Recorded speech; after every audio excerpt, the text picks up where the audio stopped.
Hello, welcome back to my channel Watchlist by Miss C. Those who are new, this channel is all about murder, mystery, true crime, historical events, some celebrity gossip, and much more. Jormaka Yvonne Whitehead, or Nikki's life started in prison.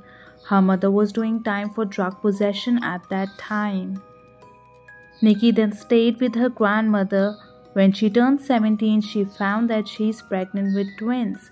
The twins Tasmia or Taz and Jasmia or Jazz were born on November 27, 1993, and they, along with Nikki, stayed with Nikki's grandmother until they were 7 years old.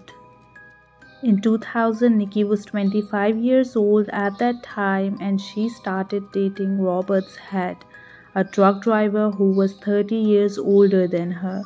Nikki and the twins moved to Georgia to stay with Robert in his home. Jas and Tas were bright and active girls. In their early years, Nikki wasn't always around them as she was young herself and was enjoying her life. So the twins were mostly raised by their great-grandmother. Remember Nikki's grandmother? Her name is Della Frazier. In 2007, Nikki asked for full custody of the girls and her grandmother let her, but the twins didn't get along with their mother. They hated her attempts to keep them on the straight path and thought that her rules were far too strict. So they argued constantly and began having physical fights that resulted in juvenile court appearances. Due to these conflicts, Della Frazier again ended up getting custody of Jas and Tas. But in January of 2010, a court ordered the twins to live with their mother for a 2-week trial period despite the protests by them. Clearly, they didn't want to live with her.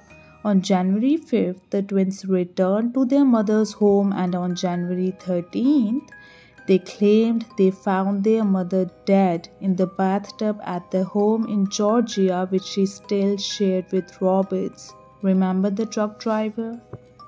Nikki had been beaten with a vase and stabbed more than 80 times.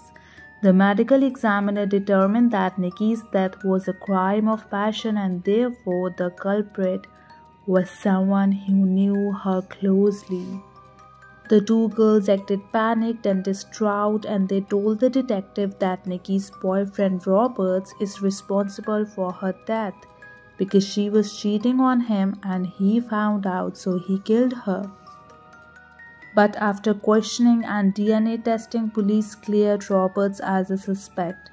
And then the police started focusing on the twins, and they noticed something strange about them. They caught one of them biting her own arm, and when asked about it, she said she did it when she was nervous. Even in interviews, the twins showed not much empathy for their mother Nikki and were highly critical of her. Police were of course now suspicious of the twins, and so they questioned them further and noticed that they were lying about the events of the day of murder. But the police couldn't find any definite proof of their involvement, and so they let them go. The girls then returned to their great-grandmother Della Frazier's care and literally spent the next 4 months living as if nothing had happened. They hung out with friends, they went to parties, they even went to prom, but the detectives were watching them like a hawk. And they waited and waited, and then a forensic report showed a hair caught in Nikki's teeth as if she had bitten someone. And so the police put 2 and 2 together and recalled the incident with one of the girls biting herself and realized she had been trying to cover up a bite mark made by Nikki with her own teeth. A mold was made of Nikki's teeth and matched to the one on her daughter's arm that had been photographed earlier. In May of 2010, Jas and Tas were both charged with Nikki's murder. Police were trying to build their case and were concerned that the girls might try to flee the country. Both pleaded not guilty to the charges, but in January of 2014, Taz changed her plea to guilty after her attorney negotiated a lesser charge of voluntary manslaughter. She was sentenced to 30 years in prison. Jas also pleaded guilty to the same charge and received the same sentence. Both the twins then told the story of the day of murder. They claimed that they didn't want to go to school and didn't want to get out of bed when Nikki came to wake them up. They were angry and decided to go with the plan they had been making for some time to kill her. So they killed their mother, cleaned up the crime scene, and then went to school. They even had a journal in which they wrote that how much they hated their mother and had to get rid of her soon.